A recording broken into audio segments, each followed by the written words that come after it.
Is it unfair that Dricus Du Plessis will not get the next title shot at middleweight?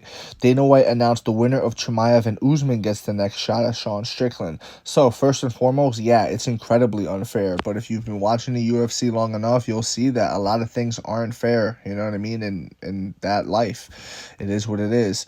Dricus Du Plessis arguably should have taken that fight not on short notice, but he should have taken the fight against Israel Adesanya that Sean Strickland took. You know, time moves fast in this sport, man, and things pass you up, and I think that's kind of what happened. People wanted to see Dricus versus Israel. They don't necessarily want to see Dricus versus Sean Strickland, but I'm going to say this. Beating Robert Whittaker is a bigger deal than Kamaru beating Hamzat and Hamzat beating Kamaru.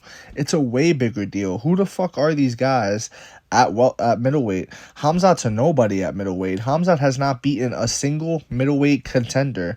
You cannot tell me that Kamaru Usman, who you could argue is probably going to be out of shape for this fight because he didn't go through the camp of disciplining himself to cut down to 170, which he's done all of his life, and or his career rather, and that's his optimal weight class. He is one of the greatest welterweights of all time for a reason, not one of the greatest middleweights of all time. You know who is one of the greatest middleweights of all time? Robert Whittaker, and that's who Dricus Du Plessis beat, and he dominated. He went in there, he shocked the world, and he stopped Robert Whittaker. Not too many people do that, okay? And that's a top 3 middleweight right there that Dricus beat. That gets you a title shot. That 100% should get you a title shot. The idea that you take 2 top welterweights in Hamzat Chimaev and Kamaru Usman, you just bring them up to to middleweight, and you just say, okay, fine, here. It completely discredits the rankings and all these things, and wah, wah, wah. That's basically Dana White's response. Wah, wah, wah. Who gives a shit? We're talking about selling fights, selling money, and things like that. That's what we're trying to do. And if that's the case, I get it.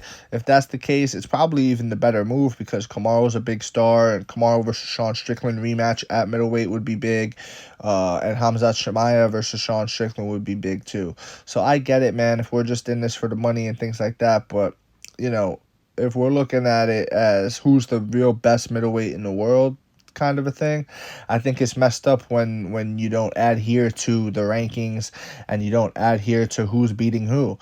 Again, Hamzat Chimaev versus Paulo Costa, the whole point of that was to see how Hamzat does against a top-level middleweight, a top contending middleweight. That was the point of that fight. Now that fight's not there, what are we getting? We're getting Hamzat versus a overgrown welterweight. That's what we're getting. On short notice, mind you know what I mean? Like, to me, if Hamzat wins, it doesn't mean much. If Kamaru wins, it doesn't mean much.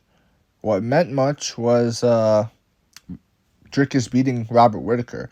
But again, wah, wah, wah. That's probably the response of Dana White and company. So that's my take on it. It is absolutely unfair. However, if you've been watching MMA for longer than a week, you'll know that UFC does typically do things like this, and this is a sport of what have you done for me lately, and you cannot rest on your laurels. And if the UFC wants you to take a fight and you don't take a fight, they will do something like this to you. So it is what it is. Yes, it's very unfair for Dricus. It's very unfortunate, but Dricus, it is what it is. Let me know what you guys think in the comments. If you agree with me, disagree with me, it does not matter. Just join the discussion and please follow for more. Thank you.